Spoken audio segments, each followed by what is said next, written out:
All right. Good night, everybody. My name is Sean Conway. This is Brave New North. We've got a great show lined up for you. We've got MP Peter Julian here. We also have Allison Cillis and Daryl Jerome coming in from the Flamborough-Glanbrook area out in the Greater Hamilton area, coming in to talk about Ontario education. And then myself and Shelby are going to be going into the news a little bit later. If you're just joining us now, please hit a like and a subscribe. It's going to be a really great night here. Before I bring our first guest in, just got a quick little bio for Peter Julian. Peter was born and raised in the New Westminster Burnaby area, where his family has lived for 4 generations. After graduating from New Westminster Secondary School, Peter held a number of jobs as a manual laborer, factory worker for small local businesses. After dropping out of school, Peter, as an adult learner, later attended University of Quebec in Montreal and graduated with a degree in poli-sci. Prior to his election to the House of Commons, Peter worked as a financial administrator.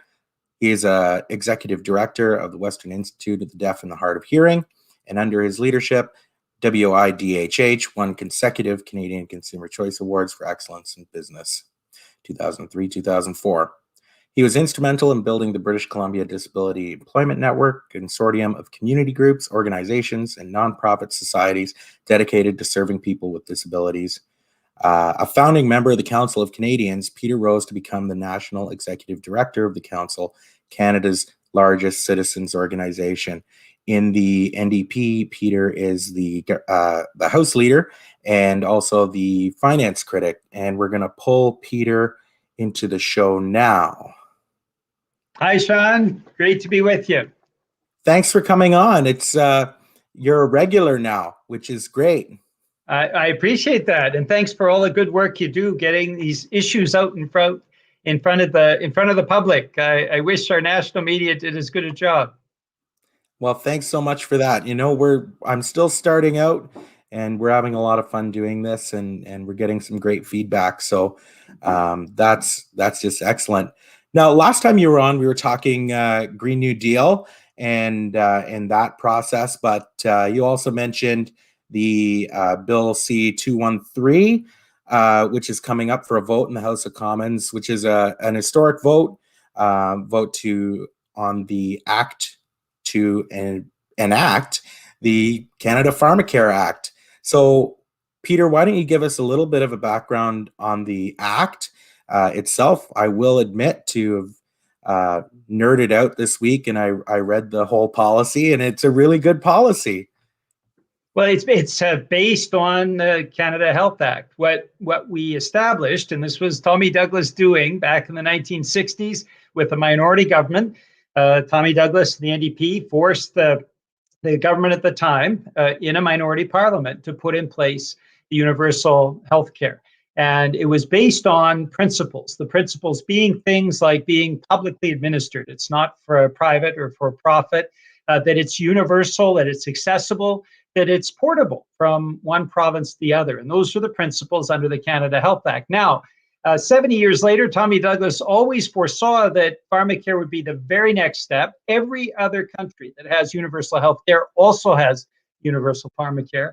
And so the NDP, and I was fortunate to have the lottery number, being the first New Democrat to present in this parliament.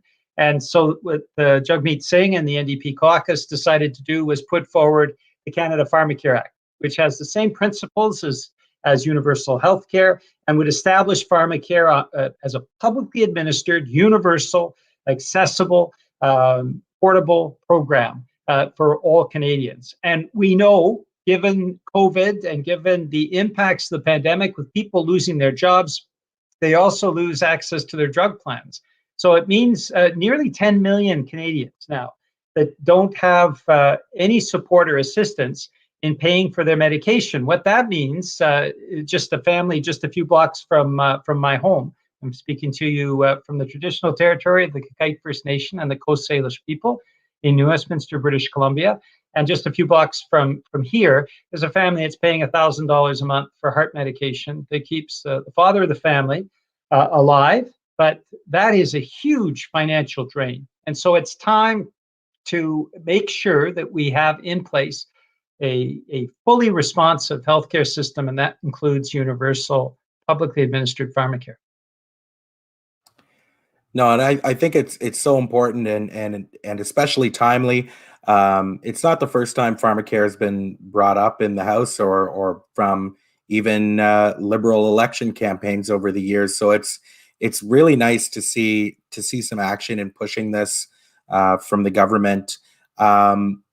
You're right now in the middle of a push to get folks to write their MP about pharmacare now, and maybe if you want to give the folks a bit of a background around that online campaign right now. Well, what we have is a vote coming up in 18 days. And so what we are doing is putting pressure, particularly on Liberal MPs, because they've been promising pharmacare now for a generation. There are kids today that heard the first promises of Liberals to deliver on pharmacare, and now they have children who are hearing the same thing, promises around pharmacare, but no delivery. So we have a campaign that is intended to put pressure on Liberal MPs to vote yes. The vote will be on February 24th. We already know that. The final hour of debate on the bill will be the week previous on February 17th. And so we are planning now for a couple of things. First off, we have a website that is pharmacarec213.ca. So pharmacarec213.ca. Folks can go on that website, and when you give your address, automatically it will send a compelling letter to your member of parliament. So we certainly urge people across the country to do that. Thousands have already. We've had tens of thousands of letters going into members of parliament from all parties. But also we're planning on Family Day, which in most of the country is February 15th, and asking folks to make calls to call their local MP on Family Day and let them know, it's called Family Day for Pharmacare, that families across this country would be helped if members of parliament vote yes on second reading to 213 on February 24th. So Family Day will be a day of action to bring us pharmacare that so many families would be helped by across the country. The family that I just mentioned, and so many others that are struggling to have to make that desperate choice between paying for the medication that their doctors prescribe that is essential for their health and well-being, or putting food on the table or keeping a roof over their head. No Canadian should have to make that desperate choice. And yet we know that well over 1 million Canadians every year have to make the choice between putting food on the table or heating their home and paying for their medication. And the Canadian nurses tell us that hundreds of Canadians die every year, tragically, because they made the choice to skimp on their medication. And as a result of that, have passed on. This is a tragedy that could no longer be permitted. We have to maximize our pressure on MPs so they make the right choice on February 24th.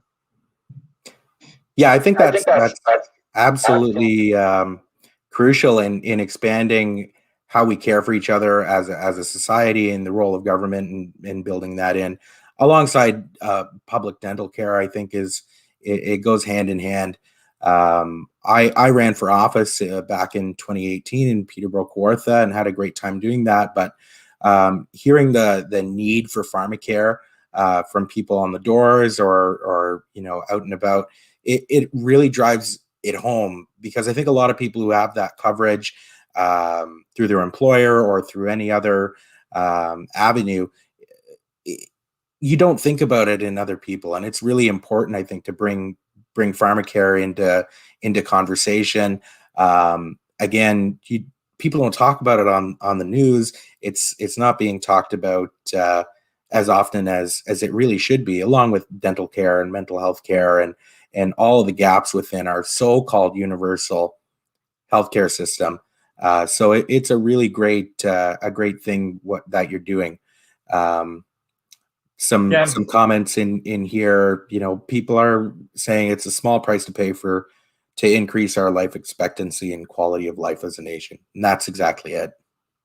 Yes, absolutely. And Sean, I hope next time you get elected, because you'd be fantastic. But the reality is the objection that is sometimes raised, and I have to be clear, there's been a huge pushback from the pharmaceutical industry and from the insurance industry, right? It's all about profits. In New Zealand, where they moved to universal pharmacare, the bulk purchasing power, the fact that the national government was buying medication forced down the price of medication by up to 90% in certain cases. So what that tells us, of course, is that the pharmaceutical industry and their massive profits is going to be eroded by universal pharmacare. The insurance industry will have their profits eroded. That is very true. But the advantage to the millions of Canadians that don't have access to medication, the advantage to our healthcare system, to actually have people have their medication so that they don't return to the hospital at a much bigger cost to taxpayers and to our healthcare system because they can't afford their medication. It's really, it's not rocket science. It's just common sense that when you get prescribed a medication in the hospital and it's covered under healthcare, it should also be covered after you leave the hospital, because that lessens the likelihood that you'll end up back in the hospital. And these are the kinds of common sense things that we're putting forward, though Liberal and Conservative MPs are under a lot of pressure from lobbyists for these two industries that are more concerned about their profits than they are about the well-being of Canadians. Yeah, absolutely. I think that's the big challenge in pushing for these big ideas. But I think it's still important to do so. I want to ask you what your response would be to the common argument against why we can't do pharmacare, why we can't do dental care. It's jurisdiction, jurisdiction, jurisdiction. I think it's, in the words of Joe Biden, malarkey.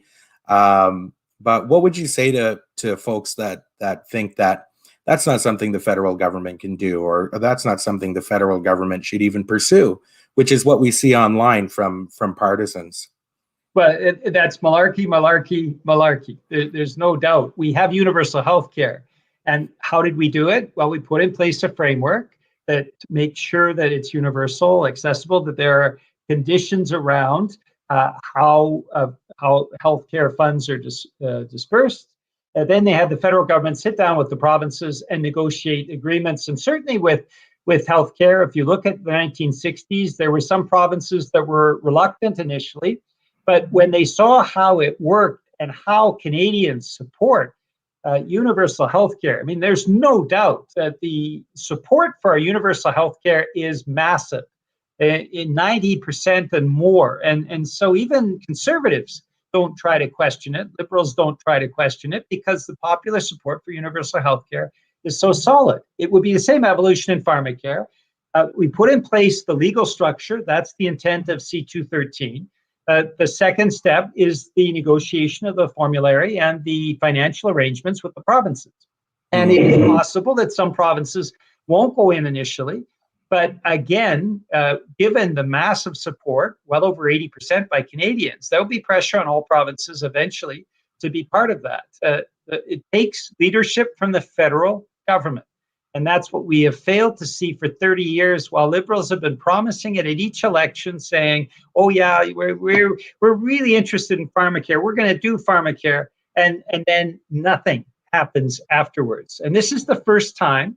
We've had symbolic votes. We've had opposition day votes, which are all important. But this is the first time Liberal MPs have been asked to vote on legislation that actually puts in place that first step for pharmacare. And so that's why it's so important to put pressure on them, because ultimately they seem to be wanting to push for an election in the spring. We'll see how that pans out, given the tragic debacle around vaccines. But if they go to the public and they voted no to the Pharmacare, the Canada Pharmacare Act, I think it'd be very difficult for Liberal MPs to then promise for the dozen or 13th time that they want to bring in pharmacare when their vote shows something quite opposite. And that's why the public pressure, the pressure that all your viewers and people who are listening in can put on their local member of parliament makes a difference, because what it shows is, number one, that this bill's coming forward, number two, that the date that it's being voted on, and number three, you're saying to that MP, you can't get around this. You have to vote yes if you're representing my interests. And that what I love about having a strategy that is inside, outside. We've got lots of activist groups outside Parliament, coordinating with the NDP caucus inside Parliament, so that there's no escaping this decision that is made on February 24th, and the consequences if Liberal MPs particularly violate their public trust and their promises from the last umpteen election campaigns by voting against the Canada Pharmacare. Yeah, I think it's important to go at it from an inside-outside strategy, every single time. And it's the same as we were talking the last time about working towards a Green New Deal. You need the communities really there championing it and requesting that support from their elected officials. And I think it's absolutely crucial in this sort of thing. And thanks for answering the question about jurisdiction, and because that is the big pushback that we see online a lot.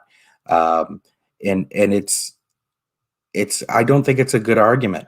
And so that's definitely one piece. Peter, what else is going on with the House right now? What's next? What's next after Pharmacare for Peter Julian? Well, and this is where I think we're seeing the Liberals trying to lay things out potentially for a spring election. There doesn't seem to be a lot of movement on important issues. There's Bill C-15, which was Romeo Saganash's bill, that would enshrine into law the UN Declaration on the Rights of Indigenous Peoples. It hasn't been brought forward. It was tabled in December. It hasn't been brought forward. We're apparently going to have a couple of hours debate in the next week or so, but there's no indication that the government really wants to move forward on it. There's also C-12, which is their environmental legislation that they tabled, and there was a backlash because it didn't have the binding targets that we need in a climate emergency for the next decade. And there again, they don't seem to be willing to bring it forward. That what they have been putting forward is the election bill, C-19, which is a bill to redefine elections during a pandemic, and which I think kind of speaks to their priority right now. So what we are going to be doing, and I want to come back to Pharmacare in a moment, because what I'm going to say now has implications backwards on this, is we are pressing the government in the coming budget. There's a budget that is coming forward. We have seen during this pandemic massive profiteering, unparalleled in Canadian history. The banks got $750 billion in liquidity supports. I mentioned this last time I was on the program. Absolutely obscene, and they got that within 4 days of the pandemic really hitting Canada. And they've had tens of billions of dollars in profits during the pandemic. We've seen Canadian billionaires increase their wealth by over $60 billion. There is no wealth tax. There is no pandemic profits tax. There's been no attempt to shut down on overseas tax havens, no attempt to try to have the web giants, companies like Amazon, actually pay their fair share of taxes. And so there is a strong push for establishing the ability for us to invest to help people. And you do that by the revenue side, which has been basically given up by Conservatives and Liberals over the last few decades. The obscene levels of inequality that we're seeing in this country are largely due to a complete absence of tax justice. If you're wealthy, if you're a big corporation, you get off scot-free. And then with those resources, if the NDP was writing the budget, those provisions would be put into place for sure. And with that budget, we'd be making these investments for Pharmacare, for dental care, for childcare, to make sure that there's a right to housing in this country. The types of motions that we put forward in the fall and up until December, including on a guaranteed livable basic income, Leah Gazan's initiative that the NDP caucus adopted and put to the House, voted down by Conservatives and Liberals. These are all measures that help us get through the pandemic and in the years beyond. And we know from the lessons of the Spanish flu that the recovery time economically for middle class and for lower income people will be over a decade. So the Liberal attempt to already start to cut back on programs in the next fiscal year is absurd and irresponsible. And so we want to create the resources, and so we can make these investments to help people so that nobody's left behind. And these are the kinds of things that will be pressing the Liberals to put into the budget. Now, the one thing I wanted to come back to, Sean, is the issue of Pharmacare and what that means from a budgetary perspective. The Parliamentary Budgetary Officer tells us that by putting in place universal Pharmacare, we actually save about $4 billion as a country on the cost that we're already putting into place, in part because we have these for-profit insurance plans, and in part because we have dozens of different drug plans all competing for the same medication. And the New Zealand example is very indicative that you have bulk purchasing, you lower the costs of pharmaceuticals. So it actually costs $4 billion less to put into place Pharmacare than the existing patchwork that leaves 10 million Canadians out.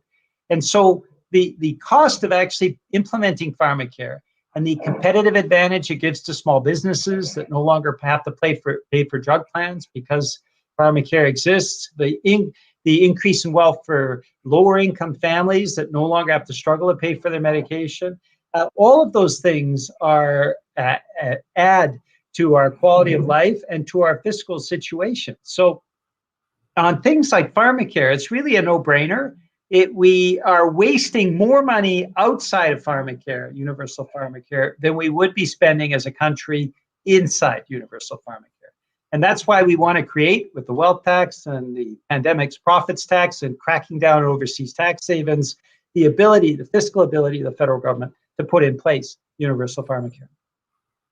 Fantastic. I think that's an important approach to take to making those things happen through the budget process. And of course, we know that these programs save money and I think that's just, if you want to make that argument, that's the argument you want to make to your conservative friends or your family. It's cheaper to help everyone than it is to have patchwork programs in place the way that it is right now. Peter, yes. We had and sorry, Sean, you're absolutely right. The U.S. is a good example. The U.S. has a patchwork healthcare system. Yeah. It costs twice as much per capita. It leaves tens of millions of Americans out. We have the same Pharmacare program or patchwork in Canada that the U.S. has in healthcare in the United States. And Americans know that that's been a disaster in terms of quality of life, but also it's not cost effective. It costs them much more than our healthcare system does.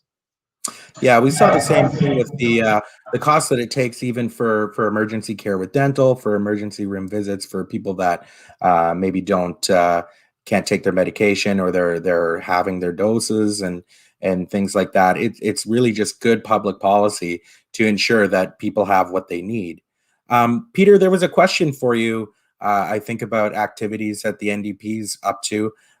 Is electoral reform on the table right now in this sitting? I know it's been a long fight, but is it something we're going to see some more noise on in the next couple of months?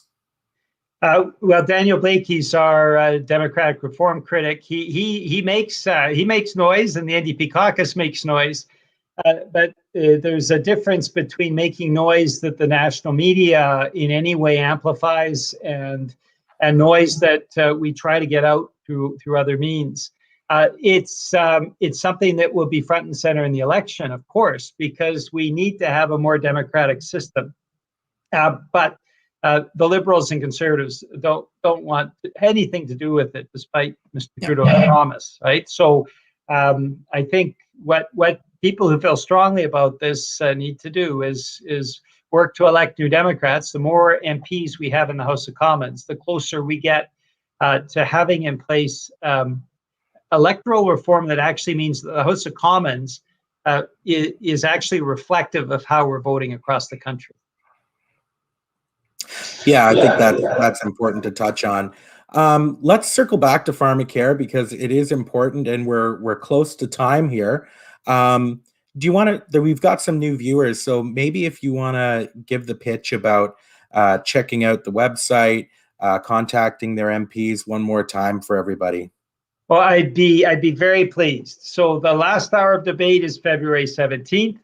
On February 24th is the historic vote in the House of Commons on second reading, which is a major first step of 3 steps to get the Canada Pharmacare Act passed. And so we're asking people to contact their member of parliament.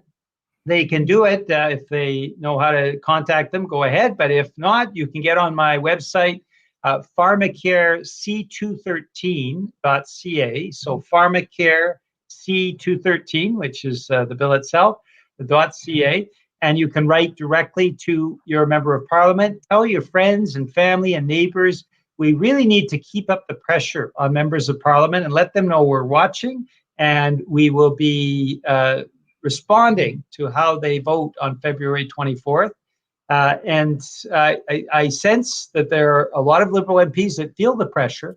That's a good thing. The more pressure we put on them as elected officials, the more likely they are to respond the way they should be, which is voting yes on Bill C-213 in the House on February 24th. All right, you heard it here, folks. February 24th, just a couple weeks away.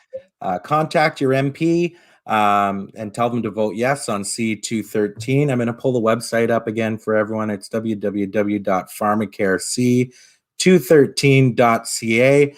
Hashtag Pharmacare now. There's some great stories out on Peter's Twitter right now from folks who are pushing for this. It's really important work, and I just want to thank you, Peter, for coming and sharing a bit of time with us. And we hope you come back again on the next project that you're working on. Well, thank you, Sean. I hope to be back on the show in the next few weeks, and we'll hopefully celebrating together the first major step on Pharmacare after 30 years of promises. I'll put the champagne on ice. All right. Thank you, Peter. Have a great night. Thanks, Sean. Okay, folks. We are here. We're still using the new format. I'm going to, there we go. All right. How about Peter Julian? Again, that website is www.pharmacarec213.ca. Contact your MP, vote yes on C213. An act to enact the Canada Pharmacare Act. I don't know if it's the best title for a piece of legislation, but it definitely gets the point across. And the text of it is up on the Our Commons website, and it's a really good piece of policy if you want to nerd out on policy. We're going to move on to our next guest, and thank you, True North Politics. That was a fun interview. Peter is now a regular here on the show, so it's very exciting. I'm going to bring in our next guests, and before I do, I'm just going to read some bios. We have Allison Cillis, who's been a high school teacher in Hamilton, Ontario since 2013. She's taught a wide range of courses as well as alternative specialized education programs. She's a mom of 2, 1 school-aged daughter, and her son will be entering JK in the fall. Allison is the former 2019 NDP candidate in Flamborough-Glanbrook and has put her name forward to be the provincial ONDP candidate in the upcoming election, which will be 2022, if not sooner. Who knows? And we also have Daryl Jerome, who is the OSSTF bargaining unit president for the area, which represents approximately 1,400 high school teachers in Hamilton. He was previously in the classroom as a science and biology teacher. Daryl sits on the provincial OSSTF Communication and Political Action Committee and is the vice chair of Member Outreach and Training. Joining us from downtown Flamborough-Glanbrook, or should I say Glambrook? It's nice to see you. Hi, Sean. Hi, Sean. Sorry, I had myself muted. That's okay. How's everyone doing tonight? Good. The usual. Yep. Nothing new. That's just life right now, I guess, right? Yeah, nothing new in your life as of the last 72 hours, right, Allison? Not at all. Maybe we'll just start with that. Daryl, Daryl, you're getting some love on the beard here. Oh, nice. I try. No, it just grows by itself. So People always used to tell me, "Oh, John, your hair looks great." I say, "Oh, thanks. I grew up myself." Let's start with the new news, which is over to you, Allison. Allison's recently announced a run for the Ontario NDP in the Hamilton area riding, Flamborough-Glanbrook. What led you to that decision? Well, having, I guess, like some experience having run in the federal election, I knew that this definitely would be the right move for me, a way for me to be able to help more people, not only in the riding, but just Ontarians in general, and especially just with everything that's been going on in Ontario. And we need a change, and I'm hoping that I can be that. I'm hoping to to actually bring a voice into Queen's Park for Flamborough-Glanbrook. It seems like there's not enough attention being brought to the issues that we have in the riding. So yeah, I'm really excited and hoping that everything will go well. That's fantastic. Do you have a nomination meeting coming up? Has that been set? Yes, so that is going to be obviously virtual, as everything seems to be right now. It's going to be on February 20th at 2 p.m. and you can join on the Ontario NDP website, and then they'll be able to send you a link a couple days before, and you can watch along. We'll be having Mart Stiles and Sandy Shaw there as well too, so it'll be pretty fun. That's great. I first became aware of you politically when you announced your run in 2019 for the party, and it was really, correct me if I'm wrong, it was kind of Doug Ford's fault. So Yep. maybe give us a bit of that story on how you first got involved. Yeah, I've always been like politically active. That's just, the way I was raised. But I guess like I kind of got some traction essentially once I lost my job. I was one of the 99 teachers that lost their jobs in high school teachers in Hamilton that lost their job. And, I just really started, talking about my experience and noticed a lot of people were listening and were really kind of encouraging me and really said, this is something I think that you might be good at. So yeah, it kind of helped lead me to put my name forward to just, do what I can to help as many people as I can. No, that's fantastic. That's the reason to do it. Daryl, how are things going with you? You've been pretty busy the last couple of days, I believe. yeah, last couple of days since basically the shutdown, which is getting close to a year at this point. It's been nonstop, but yeah, the last few days have been busy.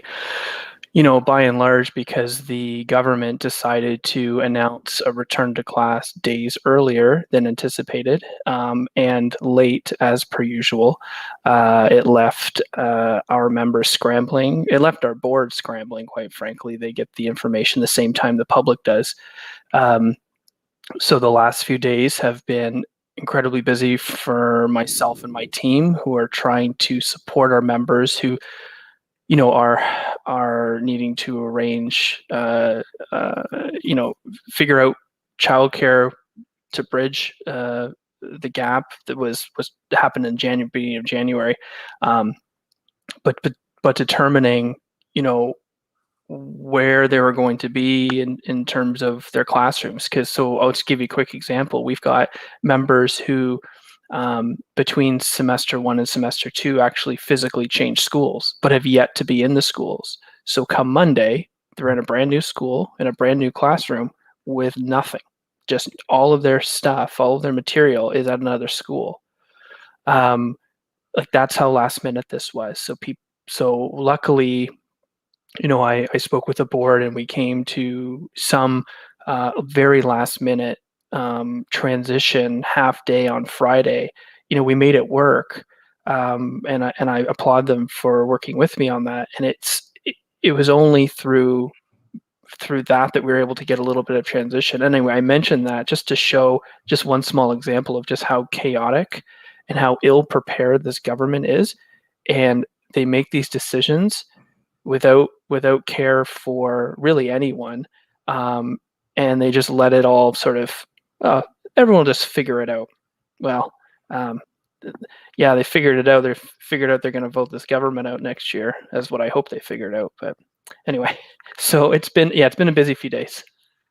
Yeah, I think that's been the big theme with the Ontario government through the whole pandemic is 4 o'clock on a Friday, press releases and pulling the rug out from months long in planning about one thing or the other, and just the inconsistency in messaging and approach and correct me if I'm wrong. I think it's really approaching educators and families and citizens, just approaching it in bad faith. It really is. I mean, this government and I don't want to throw it back too far, but even when we were negotiating with them, they have a clear disdain for education workers and unions. I am, as you mentioned, a president of my bargaining unit locally, and they blame the union bosses, right? All of our members are part of this union, so when they blame the union, they're blaming teachers, and they know this. They try to carefully craft the messaging because that's what they're good at. They're good at pulling the wool over people's eyes and saying a lot without saying much at all. But what's very clear is they have no respect for public education, and in fact, they're privatizing it. They're working to do that. Let's not kid ourselves. This is what they're doing. This is the plan. The same plan, occurred in the States. We're seeing it here. Anyway, I got lost on a bit of a tangent there, but it's true that they don't care about the education workers, and they care little about the public, just enough so that people will not entirely blame them. I just don't really get how they're still popular. It's their popularity is decreasing, but I just don't really understand how badly they've botched the plans. Like they've proved, the media has proven that they watered down this plan through FOI requests. They're sitting on billions of dollars unused pandemic funds. They're sitting on vaccines. They're sitting on rapid tests. They're just doing a bad job by any metric, and yet they just keep coming out with lies and lies. It's mind-boggling. And it's got to be frustrating, coming from both of your professions in working with kids and working with families, and in really a huge community-based cornerstone position. Every community needs educators and needs people that are going to step in and provide education to youth, to whoever. It's so important, and it is just extremely frustrating to see this amount of disdain to people who matter so much in our lives. I wasn't a great student, and I didn't get along great with everybody, but I look back and think, you know what, that was really important for me growing up. And I think everybody has that feeling. And you've got guys like the Minister of Education right now, no background in education. His background, he was a communications staffer for Stephen Harper, and people really got to remember that when you see these bulletins coming from the ministry now, and specifically from the minister's office, that he knows the Harper playbook, he knows how to do it, and they're going to pretend to be populist. They're going to pretend to be populist just enough when they actually don't care. And I think that's a really important thing to remember. And again, you touched on it, Daryl. They're totally watering down recommendations from scientists. Yeah. We saw it in the States as well. Just a couple days ago, CDC recommendation that sure, you can send. Everyone can go back to school, but if everything else is in lockdown or everything else is restricted, that's the way that you can do it safely. But I don't think we see that commitment to public safety and public health. I think it's based around the business lobby and the corporatists and the oligarchs in Ontario, across Canada, that have the ear of the premier and our leaders. That's what I'm thinking. Yeah. And no, Go ahead. That's Allison. the frustrating part, especially like, we're coming up on a year of this. They knew essentially after March break that there was no way that we were going to be going back to school before June. It wasn't going to happen. And for things to have been so kind of like lackadaisical towards the end of the summer, and everybody's kind of waiting for that ball to drop, it left educators, it left parents scrambling, and really not enough time to implement these changes that needed to be done. But the same thing again happened in September. Obviously, as education workers, we want like students in school. That is the ultimate goal, but it needs to be done. It needs to be done safely. And, like you said, like all these lectures making all these promises that, things are safe, things are the way they are. But just all you need to do is like ask any teachers that any like ECEs, anyone. The desks aren't as far apart as they are. Classrooms are crowded, especially in elementary schools. And it's just, there's only so much that you can do when you're trying to be delivering the curriculum at the same time, if masks are coming off or and whatnot. So it's frustrating because we know there's ways to do this safely, and those recommendations are just completely being ignored. The there was Lecce talk last week about these new enhanced screening measures that are in place, and I mean they're a joke. There's no change. You've got students have to come into class with their device showing that they've done the provincial screening tool. That's the enhanced screening. So in fact, that's only high school students have to do that. There's no change for elementary. But again, it shows the inequity like we've seen for remote education. Students don't have devices, don't have internet at home. They actually have to still come into the building, sit down in class, and then do this assessment, which could be putting more people at risk. And again, these promises are being made. Oh, no one will enter the building without the screening being done. But we know that that's going to be the case. And in elementary school, it's pretty much going to be the exact same, just relying on parents to be able to having done that every day. But we know that there are probably kids that are going to school with symptoms still, even with parents maybe not knowing, students not saying that they're not feeling well, but also because, talking about paid sick days, things that we need to be able to make sure that everybody can be safe during a pandemic. And that's something that would definitely help the whole situation. Yeah, absolutely. It was a little shocking to see the updated measures, and really there's no updated measures. No. And to hype them up like they were anything. Yeah. That's what he does. I mean, they hype up everything. They re-announce announcements. They announce money that they spent that wasn't their money, right? They talk about spending $1.6 billion. They didn't spend $1.6 billion. They spent $400 million. The rest of it was federal, right? And school board reserves. They forced boards to use the reserve money that's supposed to be earmarked for programs for students. They forced them to use those because they wouldn't take from their pocket to help the community. Like that's criminal. Like governments need to provide for the people, not hold back and tell boards, take the money out of kids' programming. Meanwhile, we're going to hoard billions, right? Asymptomatic testing. Don't know when that's happening. I was supposed to get an update on Friday yesterday about I haven't heard anything. That could be various reasons, but we're hearing that it's supposed to happen. But we're also hearing that the government's earmarked something like 50,000 tests. There's 2 million students across the province. There's hundreds of thousands of ed workers. They're going to throw a drop in the bucket. Meanwhile, they're sitting on 3 million rapid tests.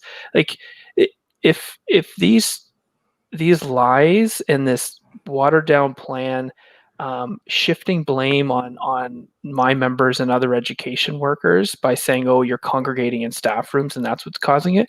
No, it's not.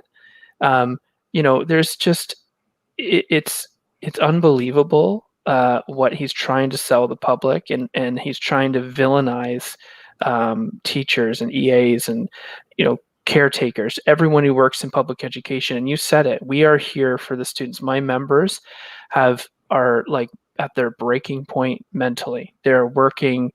This remote learning is very difficult on the students, but also on the teachers. And they're doing their best to make it work. And they're just they're pushing themselves to the absolute limit, and this government just keeps dumping more and more on them, and it's really heartbreaking to see. Yeah, I think I think we're in a situation where the blame cycle is going to keep going, where the government is going to blame teachers, and when they're done blaming teachers, they're going to blame the federal government, and then they're going to blame someone else, and then they're going to blame this. It's never actually there's never an opportunity for the government to look at itself and say, oh, maybe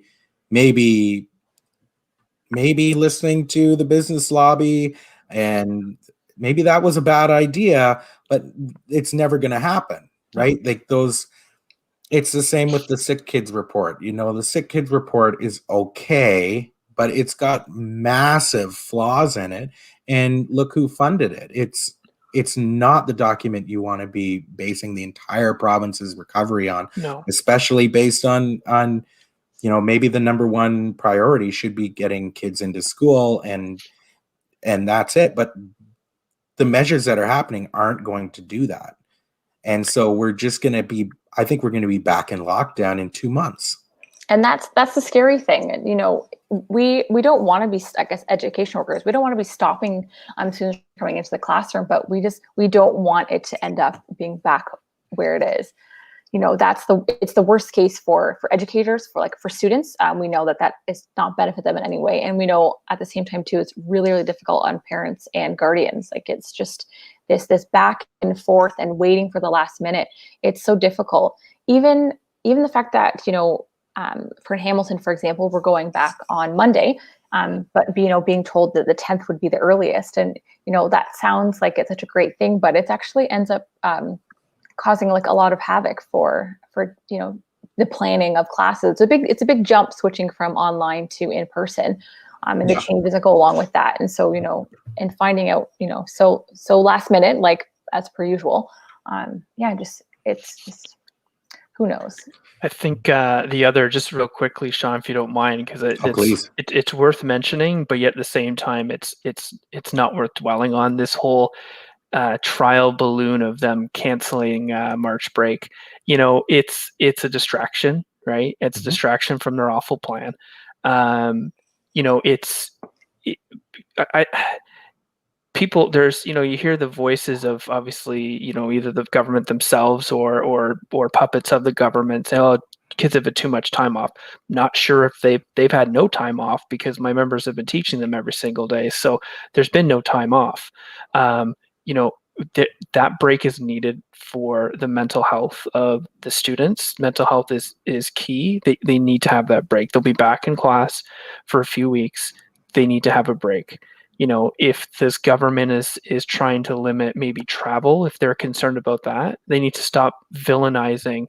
They need to stop villainizing the public. This is what they do, right? They've got to put the blame back and force it back on their own members of provincial parliament who have flaunted their rules, and they need to, you know, as Allison said, focus on paid sick days, focus on the things that will keep people able to stay home when they're not feeling well, and keeping people out of ICUs when these people feel like they have to be forced into going to work. It's just, the government clearly doesn't have a social backbone, and you said it yourself, they're more influenced by big business than anything, and that's true.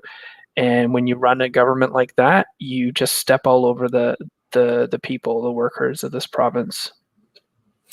Yeah, and it's such a shame, because it really didn't have to be that way. Allison, it looked like you were gonna say something there. Yeah, it's just like a comment popped up there talking about the March break being a smokescreen. It is like, it's any way to draw attention away from the actual issues that they can be addressing. Like, and it's one thing, like, you know, we're kind of used to figure things out as we go sometimes as education workers. We have new policies, we have new curriculum, things like that change all the time. And, you know, we work our best to get through it. But, you know, this is a pandemic. There's nothing wrong with like saying we need a moment to make sure that things are safe. There's nothing wrong with that, because it's just, it's a lot on everyone, and it needs to be done right. This isn't something that can be rushed and can be, just kind of left to see what happens. But that's kind of how we feel. We're all kind of like waiting for the ball to drop on Monday, and just hoping that things don't go wrong.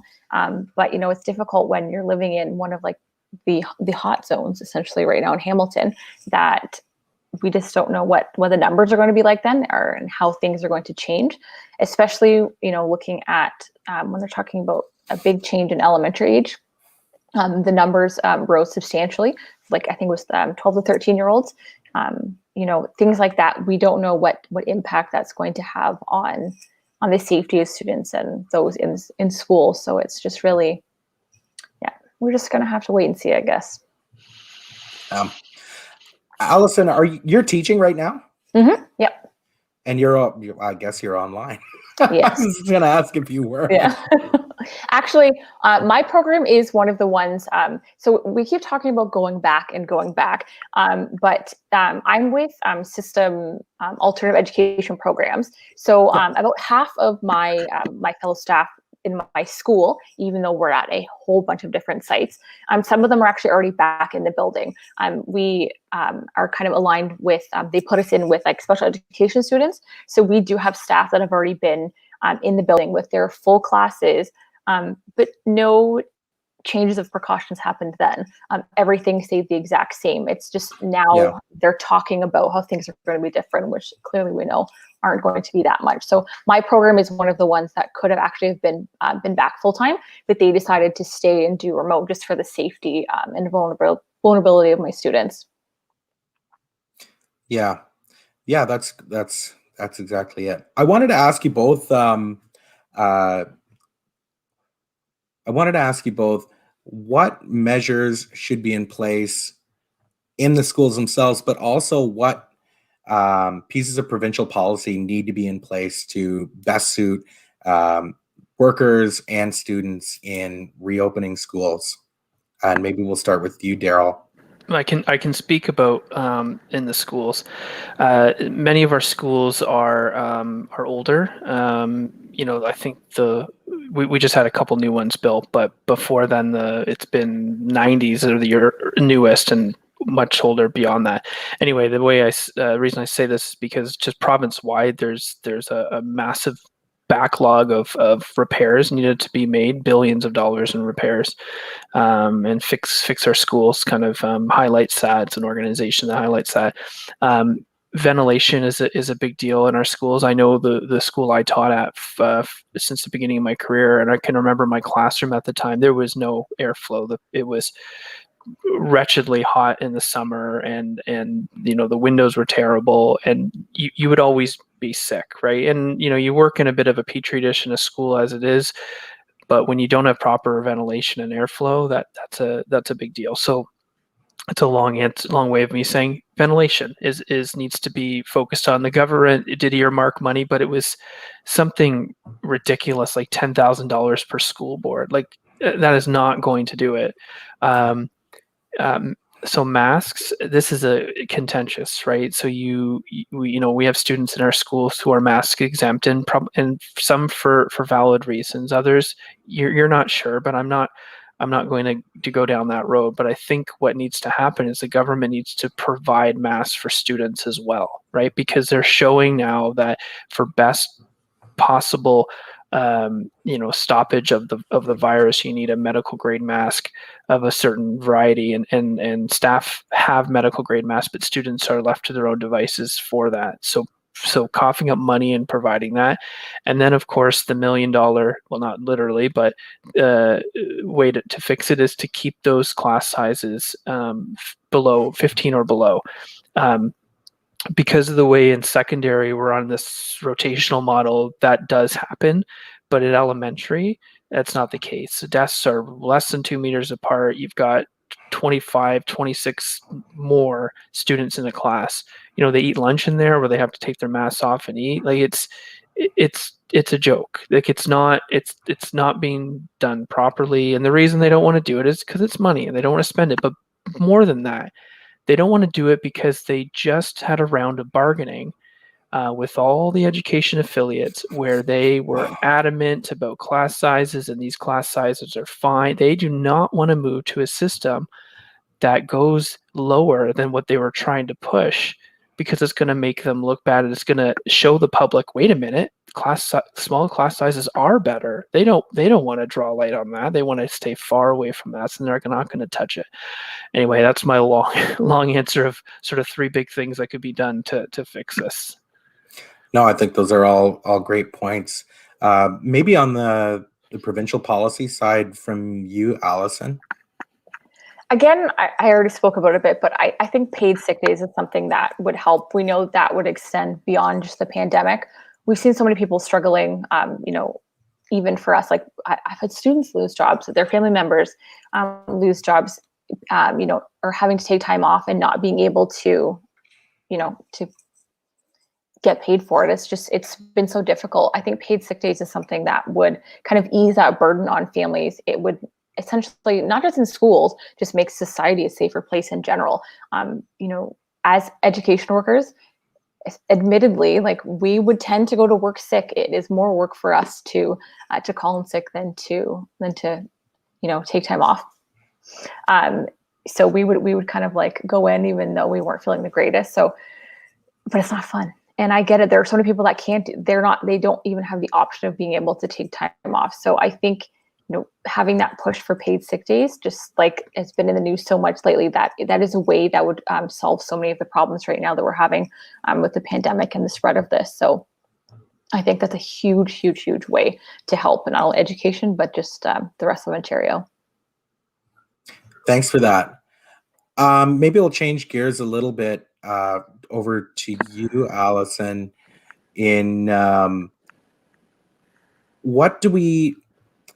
There's an election coming up. I'll preface it with that in Ontario. I think we know what the big election issue is going to be, and it's going to be COVID-19. But what other things, from your perspective, are going to be important in that push in 2022 if you are the candidate? Well, obviously, we're talking about education. Education is another huge one. We know that there has been so many gaps that haven't been closed yet, just from previous governments, and obviously this one as well too. Just the destruction of public education. We know that it's needed, and even more so now, we know that students need to be in schools. They need the best possible education, not only academically, but just for like their socialization and mental health. That's so important.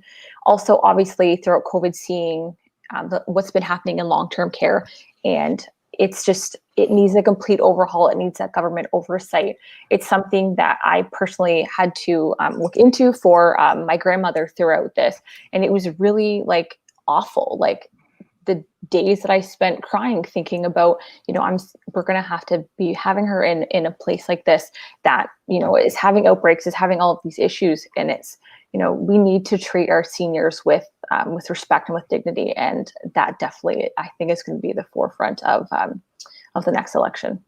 I think on top of it, if I just jump in on that note, because the pandemic is showing so many gaps in our societal safety nets. So anything to do with, and in my opinion, the way that we rally the public behind and get people involved in elections and campaigns, that's going to be really important to focus on where this government has just absolutely bombed. And Allison said it right there: education, long-term care, healthcare. The cuts to healthcare over years and years are now showing, and are showing the massive gaps, and the fact that our doctors and nurses are working so hard to make this system that's been cut to the bone and into the bone work. Similarly to in education, just and when you take a step back, you look at these public services that the Conservatives are cut, right? They want to privatize everything. They don't want us to have public services. They'll make them fail, and then, oh look, we'll come in, big business, we'll come and save the day. Nope, no more of this. It's time to put your foot down, get out, get someone else in, NDP and fix these issues. The fact that our frontline workers are being treated the way they are it's unbelievable. You know, nurses that are exposed to COVID having to take unpaid time off of work. You know, those in essential businesses that aren't able to get paid sick time off. It shows just the lack of respect that this government has for, you know, working class Ontarians, and it's just something needs to change. It's not right, and you know, the further we're getting into this pandemic, we're seeing those inequities and then the changes that really need to be made. And I hope it's something that people don't forget.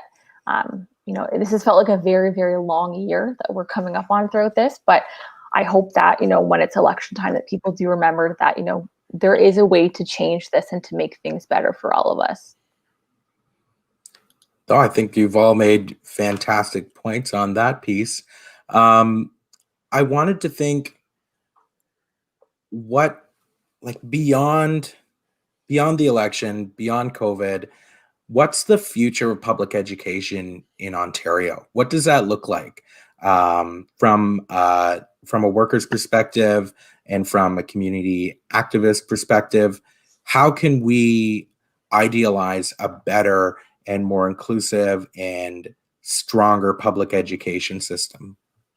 So I think, so first off, I mean, this pandemic has shown that online learning is certainly not for everyone, and it certainly isn't, you know, the be all and end all, and nor should it be. It exposes major equity issues with it, and so we need to get back, I don't like the phrase back to the basics, but we need to get back to in-class learning and really appreciate it for what it is. And I know, as a tangent, I know that not only my members, but the students appreciate it, because my members tell me about the students that are saying, I can't wait to be in person. This sucks. I hate learning online. I want to be back in person. So that's a big one. We need to put more money back into the physical schools, right? Get them up to date on everything in terms of ventilation and just a functioning school. Put money back into the schools to lower the class size, regardless of what this government wants. We need those class sizes lowered, because that's how kids learn best. You know, online learning, sure, it's there for some that need it, but get rid of these mandatory 2 online classes. The government wants to fund TVO and privatize it. That's all they're doing it for no other reason. If you think it's for anything else, you're kidding yourself. It's just for that. It's to commodify it and make money off it. As a community, people need to, well, vote for a government that is friendly, education friendly, that supports public education, and public underscore here, because the Conservatives don't want it public. They will want it private. There's no money to be made off public education. It's a massive, massive funding envelope. They want to make money off of it. So going forward, those in my view are where we need to start going, and we really need to reinvest in community schools. Keep those hubs there, the safety nets for students and their mental health.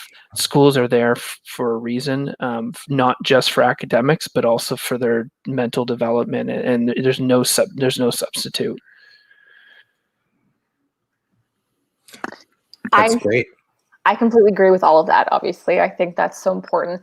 But you know, when we're talking about smaller class sizes, I know that's been obviously it's been a big issue for so long, and especially during COVID. But I think it's really important to know what that means for students. That it means more one-on-one time and more engagement, and it lets education workers get to know their students better, the struggles that they're having, their interests, the things that they want to be doing. The more one-on-one time that we can have in smaller class sizes with our students means that society as a whole is going to benefit, because we're going to be able to tailor our lessons, tailor just even conversations with our students about, you know, post-secondary education, different areas that they can be going to. You know, when we're having 40 kids crammed into a classroom, it's really, really difficult to do that. And I can tell you right now, we are trying our best to be able to do that for them regardless. But, you know, putting that focus back on that kind of individualized education instead of just like kind of lumping students all together and just like pushing them through. That can't be done. And it's so important for us to be able to kind of have that more individualized focus on our students, just to help them succeed. That's what we want to do. It's not just necessarily about getting them to graduate. Obviously, that's the ultimate goal, but they need to be, involved and engaged members of society, and that's how we can do that. It's just going to help everything in the future as they, as they age, as they get older, whether that's from kindergarten all the way through to grade 12. I think it's just really, really important, just kind of bringing that, I don't know, I guess putting the heart back in education in some way, just kind of what it once was, but it definitely needs some changes made there. Yeah, I think that's a great thing too, putting the heart back into, or I don't even know if it's putting the heart back into it. I don't think that's right. It's giving people, giving educators what they need to effectively do their job, and to center the child in the policy, and to make sure that the experience is the best that it can be. And I think that's a great way to look at it. I'm looking at the time, and I know that you're all very busy. Allison, maybe just maybe from you some final thoughts coming up to the nomination and your campaign coming up. Yeah, really excited about it. Everything's coming up soon. So again, the virtual nomination meeting is going to be on February 20th at 2 p.m. You can register at ontariondp.ca/Flamborough-Glanbrook, it's up there, nomination. Anybody's welcome to attend. We're hoping to make it, a fun event, even though we're so used to being online right now. But again, Mart Stiles and Sandy Shaw will be in attendance as well. They'll be our special guests. I just think, it's really important. The rest of Hamilton is orange. Flamborough-Glanbrook is the one that is the last holdout. We came very, very close to last provincial election. So I think it's really important that it's a changing riding. The demographics are changing, and there's more voices that need to be heard, and they're not being heard right now. They're not being considered. And that's something that I want to change. Obviously, as an MPP, you're thinking of Ontarians as a whole, but I just want people to know that, in the riding, that I'm the one that they would be dealing with. If they have any issues or concerns. And I would hope that, I'm someone they would feel comfortable enough to come to with issues, and to know that I'm going to fight for them and take sure that their concerns and their issues are brought to light. Yeah, and thanks for that. I'm going to definitely try to show up, and I'm just going to plug the link to the nomination at ontariondp.ca/Flam-Glan-nomination. I think it's going to be an exciting race to watch. Like you said, it's the last holdout the last non-NDP riding in the Hamilton area. And it's a really exciting thing, and I think you're going to do a great job, and I wish you all the best. Daryl, any final thoughts for you from the labor and education side as we move forward through this? Yeah, I think, oh man, there's lots. I'm trying to organize. I think it's important that that labor, that we stick together when it comes to our fights. There's some disconnectivity at times, but right now we're all facing very similar challenges, and it's important that we. And I know we're all zoomed out and virtual meetinged out, but it's important to do. Those comments are really nice. I keep seeing them; they're popping up. I think it's important that we pull together as much as possible and help each other with whatever campaigns or whatever needs we need to have met. I know locally between myself and the other affiliates in my board, and even in the Catholic board, we work really well together, and we talk. Both Allison and I are active members on the Hamilton District Labor Council, and there is lots of time to connect with other unions to have each other's back. But I think it's important above all else is to not get dragged down with everything pandemic related. We have a provincial election in a year. We have to work now. We can't ride this out and work because we don't know how long it's gonna last. We need to mobilize, organize. We need to be involved. I know I'm probably preaching to the choir with a lot of people watching this, but be involved in riding associations, get on campaign teams, be a candidate yourself, and pull other people in with you. I sometimes have members that get upset about what's happening, and they're happy with what we're advocating for. Like, what else can we do? So we can write your MPP, et cetera. I said, but ultimately, you've got to get involved. You have to fight for the government we want in 2022. That means now. That's what you can do. Yes, it's a long-term goal, but it's not that far out. Sorry, that was a long answer to a short question. Sorry about that. No, that's exactly it. I read in a book somewhere that that's the key to a good interview is ask a short question and get a long answer. True. You nailed it.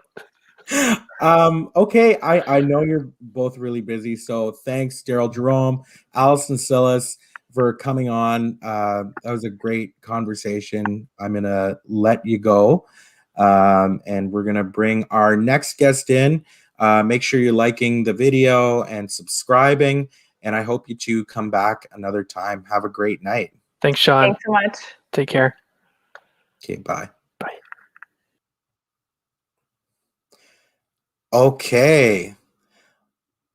All right. That was Allison Cillis and Daryl Jerome from the Flamborough area in the Hamilton area. Two great leaders. Yeah, I think they're really awesome folks, and we had a great time there. We're going to move to our next section. I'm going to just make sure. Oh, there we are. Shelby is here. Shelby Prokop Miller. I'm going to pull Shelby in now. Hello. Hey, Shelby, how's it going? Good, you? Pretty good. Have you been back. watching the show tonight? Yes, I have. Fantastic. It has been good so far. I was all stressed out, but I'm feeling really good. I think I've finally mastered the tech. Yeah, the tech's always the most difficult part and stressful part, in my opinion. Yeah, so lots of stuff going on here. I just wanted to see if there's anything I missed in the chat here. We were talking on Twitter DMs earlier. I've been kind of tuned out this week, but apparently a lot of news has happened and a number of things have happened. Yeah. When I watched the news today, so lots of things going on. One of the things that I thought was the biggest news piece, and maybe I'm wrong, is that the big story to me is that Jeff Bezos stepped down from Amazon, from the top dog position into the executive chair of the board or whatever he is now. Yeah. I think that's one of the big ones. Really, it's to me it seems kind of symbolic. He's still extremely wealthy and is still super involved in that company. When you I watched actually Rob Rizzo's podcast with Paris Marks, and they actually talked about Jeff Bezos and him stepping down. And he's still, I believe, one of the executive directors, which is still essentially almost like the CEO, but he's not really the face of the company anymore. He still has all major decisions. On top of that, also the person who is the CEO who is now the CEO, Andy something, was actually the CEO of Amazon Web Services, and Amazon Web Services has been involved in a lot of very weird things, specifically with the American government and plans when it came to, I believe, COVID and reopening the economy. And so, and the Andy guy, who's now the new CEO, was Amazon Web Services, which is their main moneymaker, is now the CEO of like normal Amazon, like the corporation itself, I believe, or just Amazon, like the packaging and like warehouse. Huh. Yeah, I looked at it in the kind of way where kind of like the guys from Google, when they stepped back, it was because they didn't want to like have to testify at Congress, so they're going to get somebody else to do it, and they're still raking it in, and they're still kind of setting the direction. But at this point, really, like, what kind of direction can one person give to a behemoth corporation like that? Well, also, it's probably not going to change much because Andy's, I think, has very similar philosophies. But on top of it, this is the fascinating part that a lot of people didn't realize, is that this news broke at the same time where Alabamans at Amazon are looking to do are trying to unionize. So this broke at the same time to overshadow that major news of the Alabama Amazon workers trying to unionize. So that's like a huge thing. Yeah, and you know what? There was Amazon had put in a legal challenge to, I believe, the labor board down in the States to try and stop that from happening. I believe it was shot down just earlier today or yesterday, and the vote is going ahead on Monday, which is great news for those workers. And I think it is a really big story because I believe this will be the first unionized Amazon workplace in the world. So do a catalyst. It's a huge moment, I think, in labor. And also, it's being ran by the leaders of the unionization are workers of color too, which is even more important, that they're standing up and saying we're no longer going to take these low wages, and it's nice to see people of color specifically leading it. No, I think it's great. Oh, look, Colonel Angus is in the back, and he says AMC to the moon. Oh, we've got some Wall Street bets, folks. Colonel Angus has 15 AMC shares. Wow. Ooh. Hold out, Colonel Angus. Hold out. I understand the stock market stuff. It's when it gets into crypto that it loses me. I really don't understand. The cryptocurrency? I really don't get it. No, I don't either. Like Bitcoin and Dogecoin. I just pressed a button and saw myself on YouTube, and it fed back in my ear. Okay. So I'm just going to reposition myself here. No worries. I said Bitcoin and Dogecoin were ones too that were going up. Yeah. Anybody got any Dogecoin?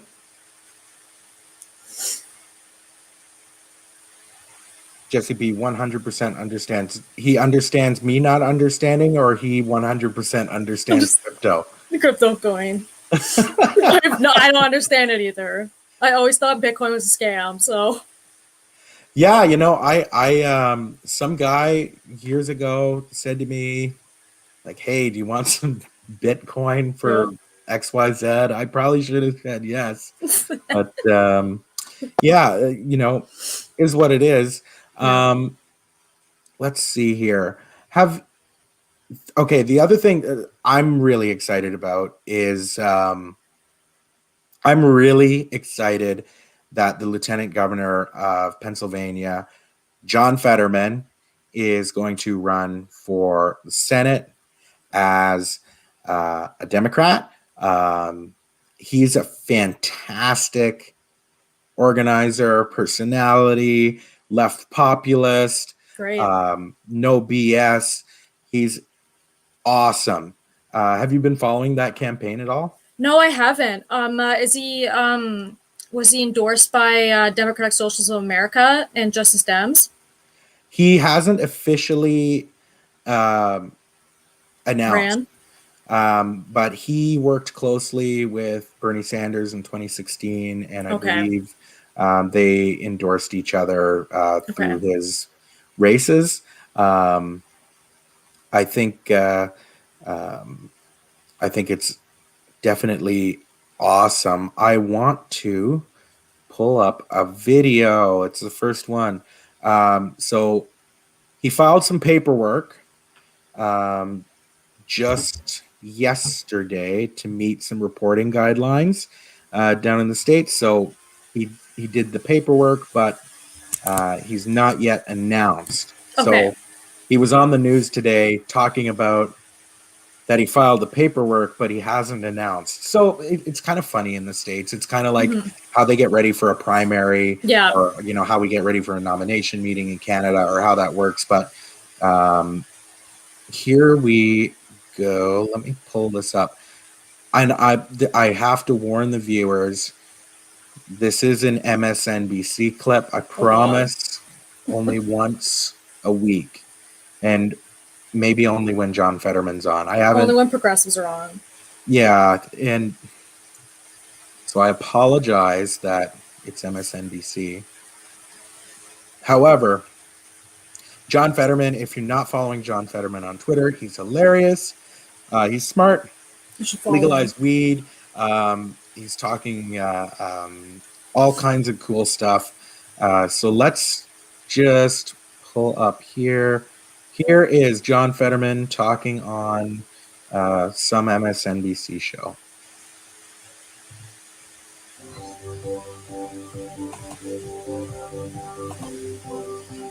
Is that too loud? No, it's good.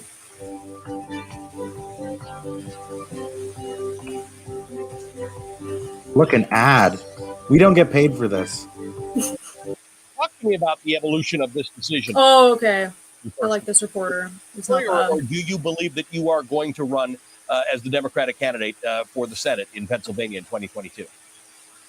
Well, I mean, we're getting close to a decision. We're not quite there yet, but I just want to be able to thank everybody.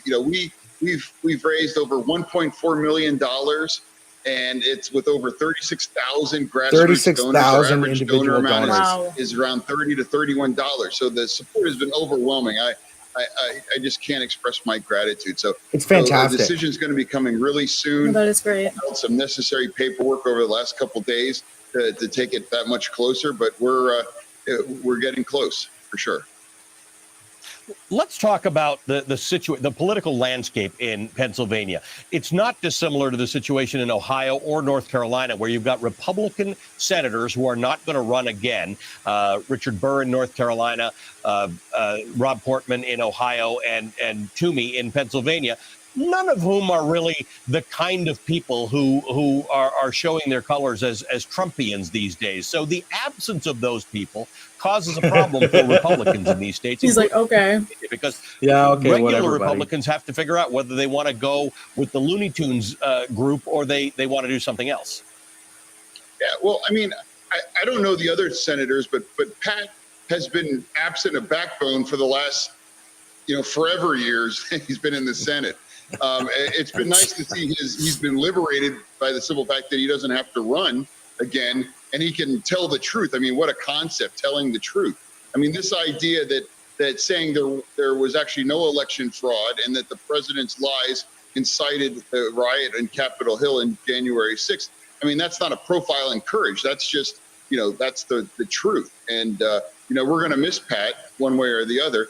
But I don't want to ever get to a point where just telling the truth is a profile in courage. There is, while the attention in this election has been on Georgia with the Senate elections, the stuff that the legislature is doing or has been doing or tried to do with respect to voting in Pennsylvania is some of the most outlandish in America, the things that they've come up with. And now, again, they're trying, for instance, there are 3 different proposals to eliminate the no excuse voting for no particular reason, just that it didn't go the way Republicans wanted it to go in the last election cycle. Yeah, I call it the Pennsylvania GOP democracy for me, but not for thee. This, vote by mail was 100% their law. They voted for it unanimously. They love this law. And and then after the Republicans president in Pennsylvania said that brought in vote by mail. Bad, they Isn't that hilarious? Yeah.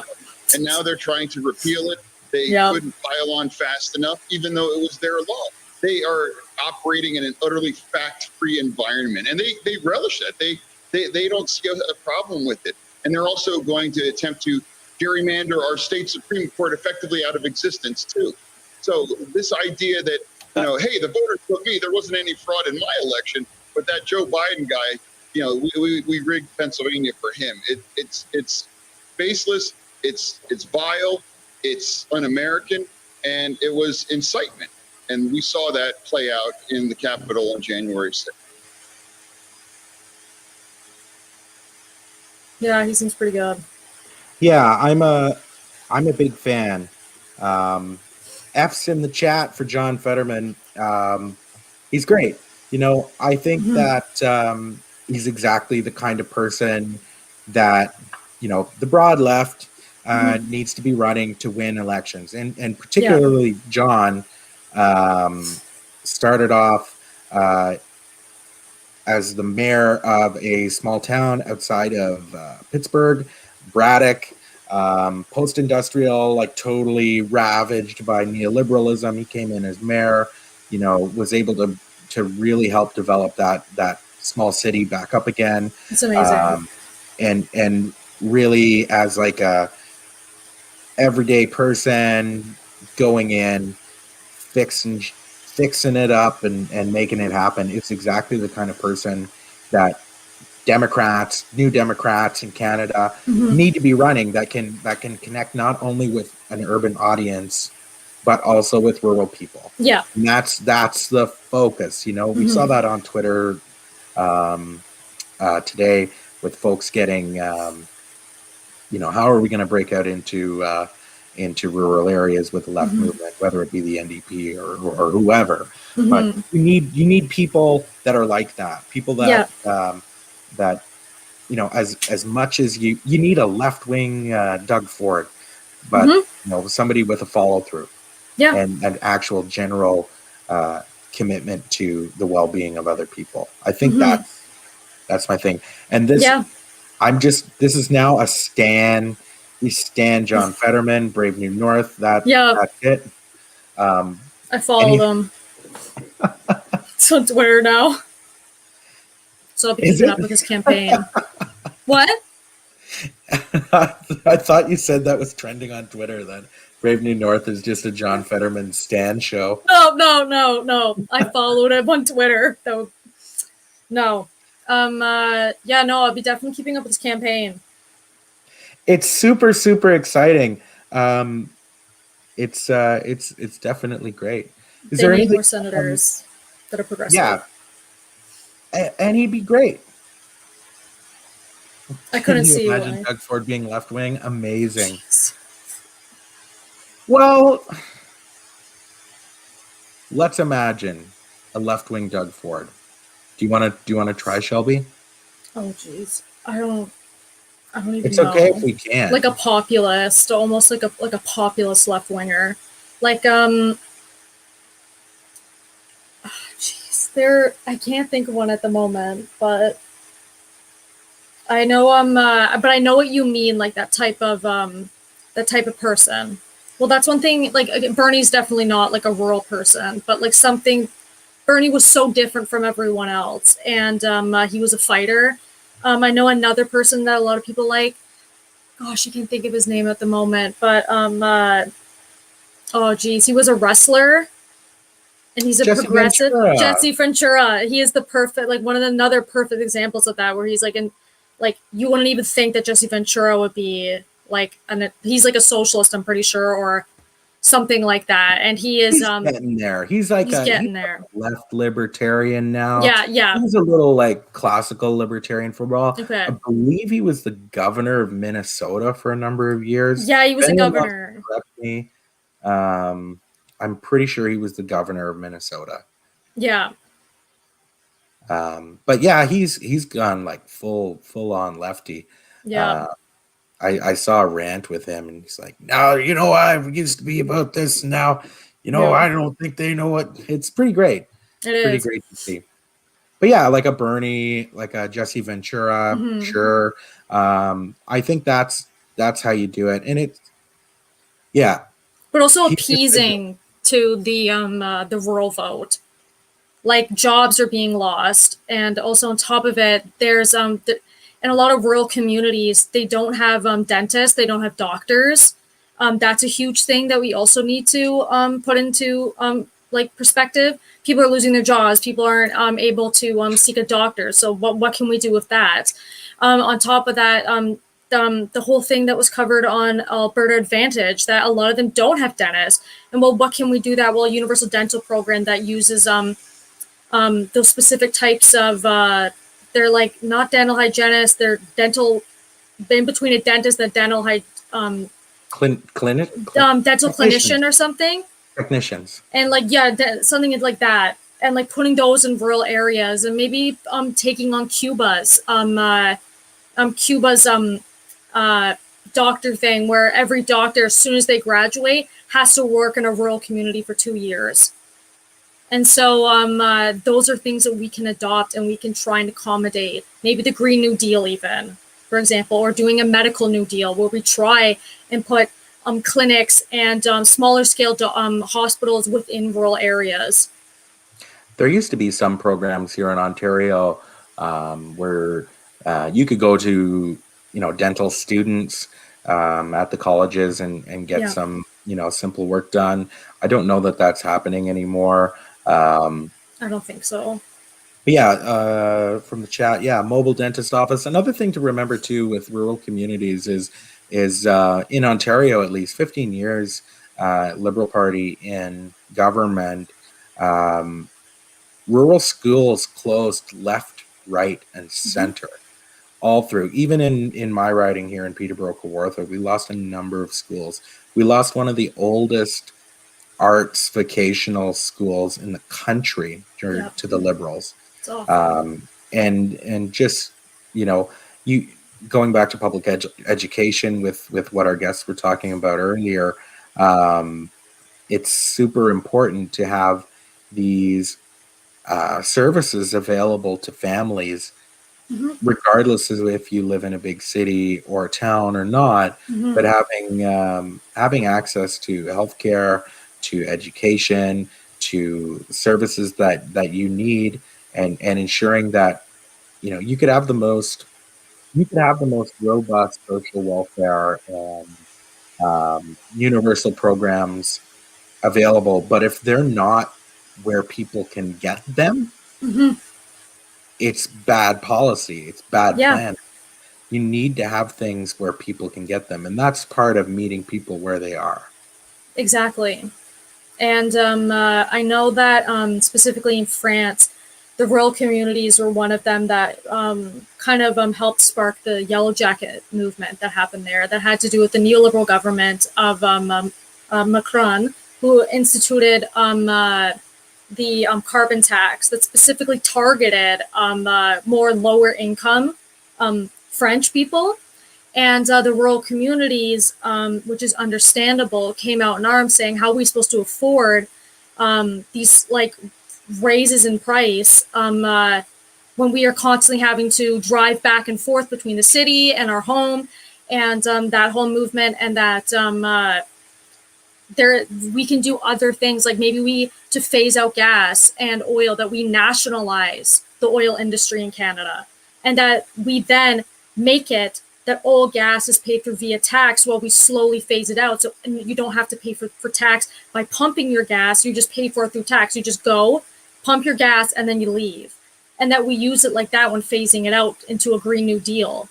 And so those are so many different ways that we can put them. We can use policy with rural communities in mind, while also going further with like a Green New Deal or something like that. I think that's the best way in the end, is to appease rural communities by going where what they need. Yeah, and I would hesitate to call it an appeasement personally. I would call it, supporting complete communities. And going back to, just things about going to the gas station. Going to the gas station has become an extremely political act, and it really doesn't need to be. There's nothing wrong with gassing up your car and going to work. There's nothing wrong with that. and I think that it is counterproductive for people to shame people for using fossil fuels, or even to be part of the the other side that says, "Oh my, you have an iPhone, you must love capitalism. You can't be a socialist. You drive a car." Yeah. It's completely foolish. It's counterproductive. It's counterproductive. It's not the way to go, and it goes both ways, right? One of the things that's really interesting about oil and gas in Canada and nationalizing things is the establishment, I believe 1972, was Petro-Canada. Yeah. And Petro-Canada was a fantastic crown corporation. Yeah. To monitor Canada's natural resource development with regards to petrol.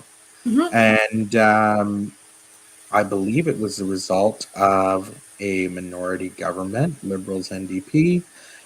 David Lewis NDP help establish it. Pardon me? Canada. The NDP did help establish Petro-Canada, and I believe Husky at the time, the Husky Oil and Gas, I believe, was also subcategory Petro-Canada. Yes, you're right. I remember now. And they were both sold off. Yeah, they were killed off by, I believe, probably Brian Mulroney in a great global push to. I think, if I'm not mistaken, Trudeau did start it, though, the slow privatization of many of the Crown Corporation of Petro-Canada, I believe. But don't quote me on that. Well, I imagine it to be true. You know, there was that weird period in the late 70s, early 80s with Joe Clark and Pierre Trudeau. Joe Clark ran as a progressive conservative and was quite to the left of Pierre Trudeau at that time. No, it just goes to show what kind of things happen.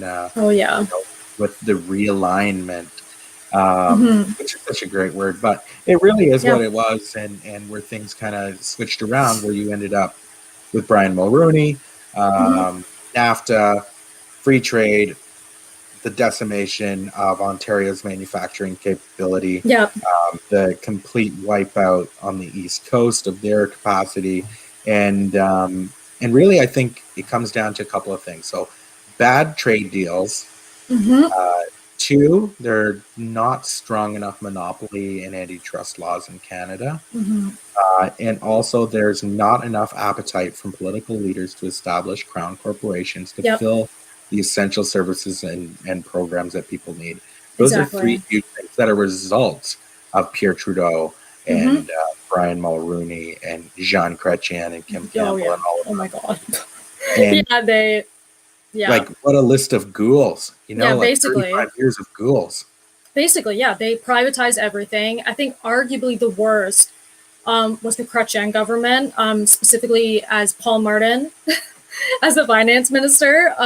They did a lot to decimate our public sector. Our public sector specifically, I believe, in education and in medicine. And so we're suffering to this day from it. And actually, speaking back to what you guys started with Peter, Julian, and Pharmacare, I was looking back actually on the 1990s, 1966, when the Medicare Act was being established, and the conservatives that a lot of liberals are using now, and the conservatives who are all saying, "Oh, jurisdiction, jurisdiction." Well, during that time when the NDP and the liberals were working together to establish the Medicare Act, the conservatives' argument against it was literally jurisdiction. That's it. You can't implement Medicare because the jurisdiction of the provinces. And it's so funny how it now is all the way coming back, and the liberals are using that now as a reason to not vote in favor of establishing a pharmacare system, a universal pharmacare system. So it just shows you how to the right the liberals have come in these years, that they're using conservative arguments from the 60s to not pass Medicare in that time. Yeah, I think quite frankly, you put a red coat of paint, you put a blue coat of paint, it's the same thing. Liberalism. It really doesn't matter. Jurisdiction. It's insane. It's such a bunk argument because it's literally called the Canada Health Act. Yeah. And, you can have your negotiation on how that rolls out to the provinces, But Mhm. it really doesn't matter. Like how it worked out is that some provinces just jumped on and said, you know what, this Medicare thing sounds great. Let's just Exactly. do that. And then next door, like say you're in Thunder Bay, you're a couple hour drive to Winnipeg. Mhm. Say, Ontario's saying, oh, those guys have Yeah. public health care. We have to pay. This is ridiculous, and Yeah. that creates the political pressure. And I Exactly. think Peter outlined that argument for why Mhm. jurisdiction is a bad argument. It's a bad faith It's a argument. bad faith argument, and also on top of it, it's when you look at the Medicare Act specifically, it was the exact same as the Pharmacare Act, where you'll be able to buy into it. The provinces have the ability to buy into it. It took 5 years for every single province and territory in Canada to buy into the Medicare Act and establish universal pharmacare. And so it's like if we're going to talk about jurisdiction and like the Pharmacare Act is the exact same. The provinces have the ability to buy in, and eventually, and the territories, and eventually they'll all buy in because there's money tied to it, and it's more productive for them to buy into a system where a portion of it, maybe like 20% of it, at 22%, I believe, which is insane. It used to be 50. 22% of all costs are paid for by the feds. And so it's stupid to not buy into it. And also, like Peter Julian said, it's going to drive down the prices by the government coming in and taking over pharmacare. Yeah, and it's using the sword of capitalism through socialism Yeah. to manipulate markets, Mhm. because you and I don't have buying power. No, we don't. However, 37 million Canadians Mhm. backed up by a currency issuing sovereign state has Yeah. a lot of buying power. Exactly. And a G7 that's- nation. We might be the bottom of the 7 in the G7. Yeah. We're still in G7. We're still in the God G7 damn it. somehow. So, and the G7 has a lot of issues in itself, but it just shows you that, and even then, like obviously, the both of us would agree that the government should go even further and make a crown corporation, a pharmaceutical crown corporation, where we produce our own medication. That could also increase jobs. That could also be tied into a Medicare, into the Medicare system. It could be similar to what is in the NHS, where all pharmacists don't work privately; that they actually work specifically for the government. But there's so many different ways you can do it. Every other country virtually has it that has universal health care. There's no way in like a hell that Canada can't do it. Shelby, I always wanted to ask you, did you ever read The Sport and Prey of Capitalists by Linda McQuaig? No, but it is on my list. It's dynamite. If you want to talk about cool crown corporations, Connet Labs. Connet Labs, they helped develop insulin, polio, measles. They were owned by the government of Canada. Yep. They were hooked up to the universities, and they Sold. were our vaccine manufacturer. It was privatized. Oh yeah, totally privatized and gone. It's horrendous. But we used to have it. Canada was a highly well-respected global leader, not only in the science of pandemics, but also in vaccine manufacturing. Manufacture. It's a shame, and it just highlights how important that I think that story is. About the story of Connet Labs. I talked about it a lot last week with Mira Conway in Saskatchewan, because it's so important that we have these things. Yeah. But, global capitalism, neoliberalism has completely kneecapped us from being able to do these sorts of things. The AstraZeneca Oxford vaccine, Oxford University wanted to offer the patent for free, but Bill Gates stepped in and said, "Oh, you should sell it to AstraZeneca. They'll make money." They put them in like a bind, kind of, where it's like I think, coerced them, kind of, Oxford into doing it, because Bill Gates specifically donates a lot of money to Oxford University. So it kind of put them in a state where they couldn't refuse it, which is insane and disgusting. I'm just putting that as absolutely disgusting. It's over the top, Mm-hmm. tabletop corruption. Yeah, it's straight corruption. Like, I'm just going to stop donating to you guys if you don't do this. That's essentially probably what Bill Gates ended up doing. Well, yeah, and that's, you know, that's the real people that make decisions that impact the lives of everyone. Mm-hmm. Like, imagine how different everything in the world would be if somebody open sourced a vaccine. Yeah. You know, the technology is there. They just need to figure it out, but they're not able to do it. Well, Stephen Lewis actually brought that up on, I believe, was it CTV News? He did an interview on Power Play, and he specifically stated that it's absolutely ridiculous that we're not, that these large pharmaceutical companies or that manufacture vaccines aren't taking away their patents for the meantime, so that poor countries can purchase the patents and start manufacturing, and we're going to purchase the patent to start vaccinating their population because they literally can't afford it. And he brought up an excellent example was the HIV and AIDS medications. Yeah, it used to cost like thousands upon thousands. It was something like insane, like $35,000 or something for a year, cost of a year for someone to be taking the medications in some poor countries, like in Africa. And then when they were able to finally get the general brand, I forget what it's referred to as, the generic brand for all of these HIV and AIDS medications, that they were, it went from like $35,000 to $300,000. And so it shows you that we can do it, but we're so driven for capitalism and making money and a profit off of people being sick that we would rather someone pay $35,000 and not be able to afford it or be able to barely be able to access it than giving someone $300, then making it significantly less expensive so they can use it. Yeah, it's ridiculous. I almost said malarkey. It's not malarkey. Ridiculous. Come on, man. Oh, come on, man. I love that. It's so great having Johnny Bravo as the president of the United States. Like, it's a geriatric Johnny Bravo. Colonel Angus tuning in. The libs so jealous about Jigme calling to nationalize LTC. Yeah, I think that's the thing to do. Again, the jurisdiction argument goes out the window.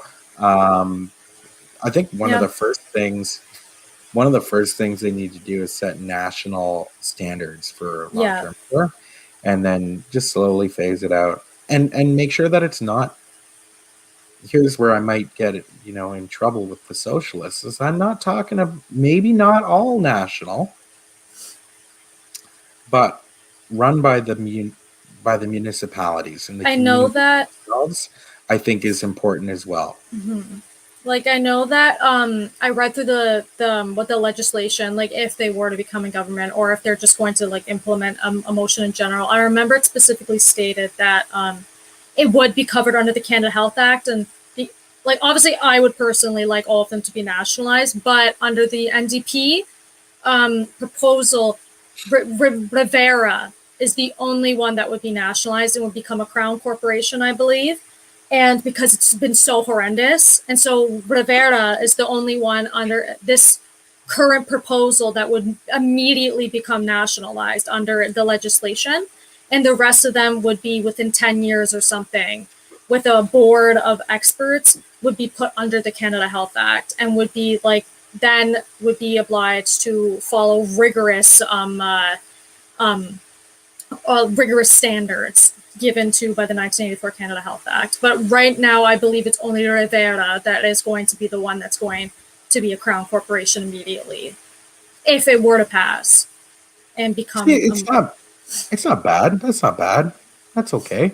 Mm-hmm. The Ontario NDP has a really great policy on long-term care. I don't know if you saw that. No. It is super detailed and wow. through the okay, so in the next 8 years, 2 terms of government, here's how we destroy all for-profit Oh, that's great. long-term care in Ontario, Yeah, which well, is a very- great, you know, Mhm. and I think that's probably the blueprint for the federal plan. Yeah, it's 10 years, I believe. Yeah, and I think that's honestly it's a reasonable way to go, because there are things you can do immediately that puts these corporations on notice, like jail time for their board. Mhm. You know, like I think that's probably something that people should be looking at right Oh, now. 100%. You know, for guys like Mike Harris sitting on the board of Extended Care, you should seriously look at criminal charges for that. Yeah, 'Cause 100%. I don't know what kind of liability insurance he has at that board, but when I sit on boards, I know that for the most part, you're personally liable for what goes on. Oh, yeah. It's like the fact that 75% of all deaths related to COVID have been as a result of the neglect of the long-term care homes. These executives of these long-term care firms, I mean corporations, and these people sitting on the boards need to be held accountable and should be facing charges. This is absolutely disgusting. It's essentially a form of eugenics, because to the liberals even, and to the conservatives, these are people who are not at all considered deemed important to them, because they're not able to give money to their capitalist donors that then they give donations to them. They're not able to help their donors in any way, because they're people who are either severely disabled, or they're people who are elderly and can no longer take care of themselves. And it is absolutely horrendous. And the fact that 75% of all deaths have been directly related to long-term care failures is absolutely disgusting, and people need to be held accountable. Yeah, and there needs to be big changes in these operations, and you're not going to see it with conservatives. You're not going to see it with liberals. You know, I often say that the only difference between liberals and conservatives is one of them will do a land acknowledgement. Yeah, basically That's really it. It's true. That's just it. You know, it's Coke and Pepsi. Who Mhm. cares? Yeah, I think what's this here? Even a national option that just shows the gold standard or care without profit. Yeah, absolutely. And I think that's what most of the proposals are looking to do, is to create the standard, but to also legislate the standard through public policy. Mhm. Exactly. Having staff that isn't overworked. Look at the time to care acts that have come out. Yeah. I believe there was one in Ontario, in Saskatchewan, British Columbia, a couple of different places. Standard sets amounts of care for Yep. an individual who's in long-term care, because right now that doesn't exist. Mhm. And you know, a lot of people are being left alone in these Yep. places. It's so heartbreaking and cruel. It's disgusting. At least making sure that there's staff there that aren't Mhm. overworked, that are there to, you know, come in Yeah. and do a good job and love what they do, and they feel supported in what they do. Like that's like it's ridiculous that we have to fight for that. It is ridiculous. And actually, the doctors for long-term care justice actually have over 1,000 now people who've signed on to their petition, which is amazing, and also looks terrible on the Ford government that you have over 1,000 doctors within Ontario demanding action from him and calling him out on his failures. Yeah, and from the doctors, no less. You know, I remember when that happened. Huge news.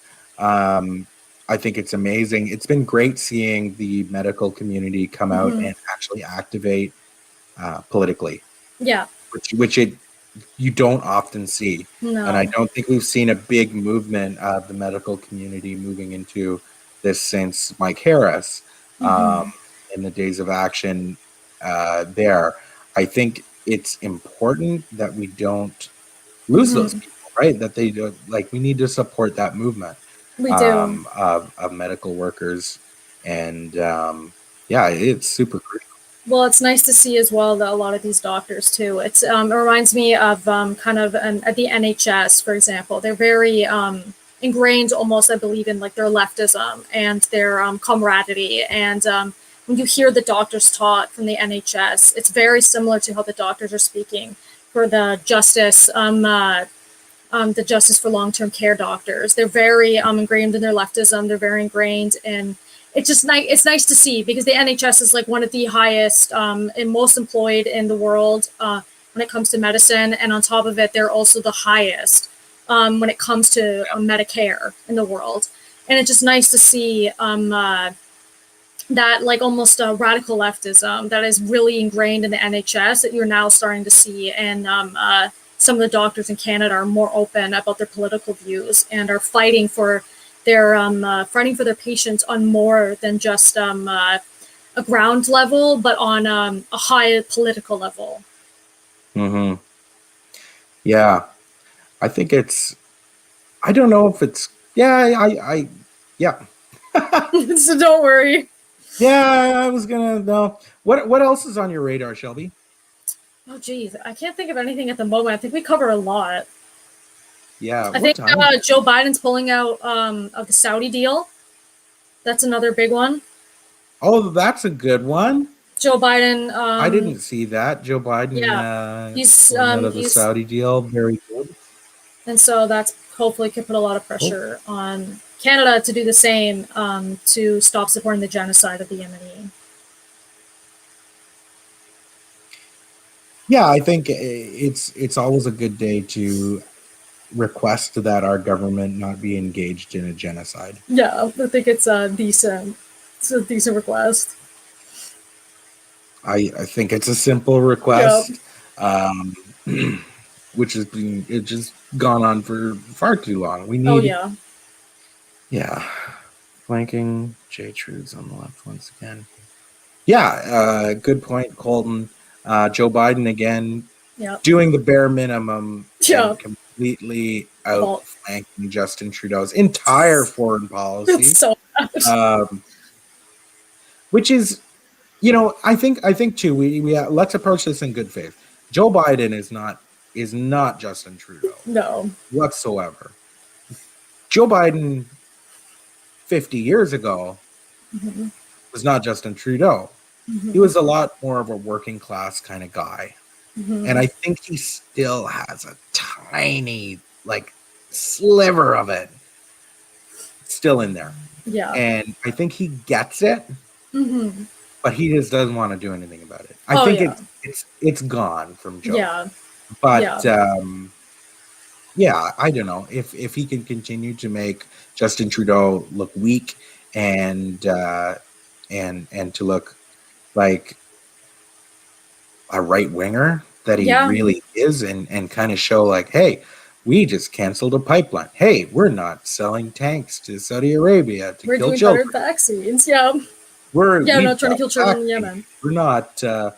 We're doing this. We're doing that. I think it's all really, really good. They might cancel student debt even. Chuck Schumer's calling on that, which I was shocked by.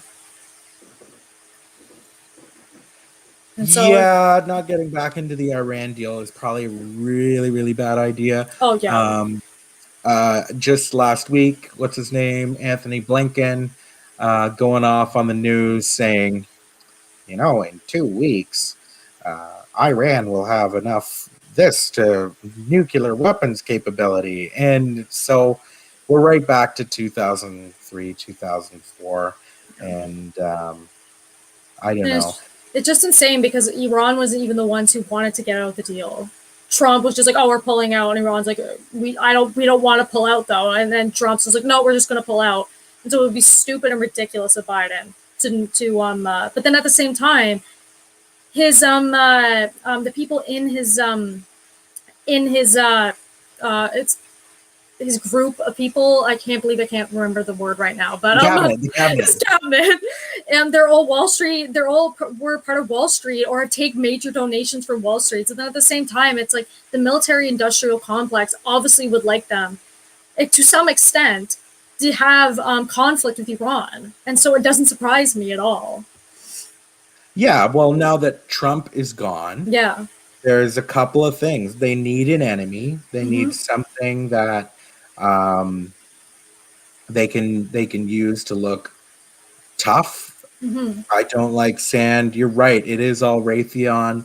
Arms manufacturing, the military industrial complex, Pentagon militarism. It's all happening again, just like the Democrats like it to happen. It happened under Barack Obama, under all Democrats, all Republicans. Obama, everyone. We're in a situation now where the reality of the United States is most Americans think that the biggest threat to themselves or to the country is other Americans, which is true. That is true. That came out. But they need to change that for unity. Yeah. And so they're going to put a boogeyman in the Middle East again, because that's all they know how to do. And they're going to keep making weapons, and they're going to bully small countries about crap, and keep the fear machine going, keep the weapons manufacturers happy, keep the board of Raytheon happy. And that's just America as usual. America is back. But it also makes sense why they would be more probably focusing on Iran now and not wanting to go back into the deal, because Yemen now is because there's so much pushback on Yemen now, it's a little bit more mainstream what's going on. It's no longer feasible to keep selling to the Saudis, and especially what all the backlash with what Khashoggi was killed by them, by Saudi government, essentially. They were tied to it. So it's basically at the point where there's no point in keeping the arms deal with the Saudis. So who needs to be the new boogeyman now? Well, we need to look now at Iran. And so then all of their manufacturing can shift to maybe trying to increase conflict with Iran. So it makes perfect sense why they are not going back in and are pulling out of Yemen. Obviously, it's great they're pulling out of Yemen, but I don't think it's for the right reasons. They're probably doing it. They probably don't care that there's a genocide going on. It just won't look good for them. Well, they're just pulling out. They're not saying stop the genocide. Yeah, they're not saying stop the genocide. They don't care. Like, that's, I think the thing that's lost. Like, oh my God, isn't it great? Joe Biden, he's not selling weapons to Saudi Arabia. He didn't say stop the genocide. Yeah, I didn't say stop. He's just like, oh, sorry, I got to go home now. Yeah. That's literally what it is. Like, oh, I don't want to be here anymore. But actually not being the leader that the country needs to be. The great former superpower of the United States of America. But again, look, like, we're in Canada and we're arming Saudi Arabia to blow up kids in Yemen. Yep. It's happening Starve in kids. Canada. And there's no appetite from the Trudeau government to do anything about it, let alone, I believe, acknowledge genocide. No, actually, during COVID, it was really like on the DL. They actually were able to pull out of the Saudi deal, and they continued it, and that was really under the DL during COVID, because everyone was talking about COVID, and so they ended up slipping somehow back into it when they could have easily backed out of it, and that's absolutely horrendous. Yeah. No, it's really unfortunate that we're getting flanked on the left by Joe Biden. But I'm not rooting for Justin Trudeau. I know that neither am I. There are better policies out there, and there's a better approach to foreign policy. I think live and let live is a really great foreign policy to have, and to help people when they need it. People don't need global policemen, and people don't need a global arms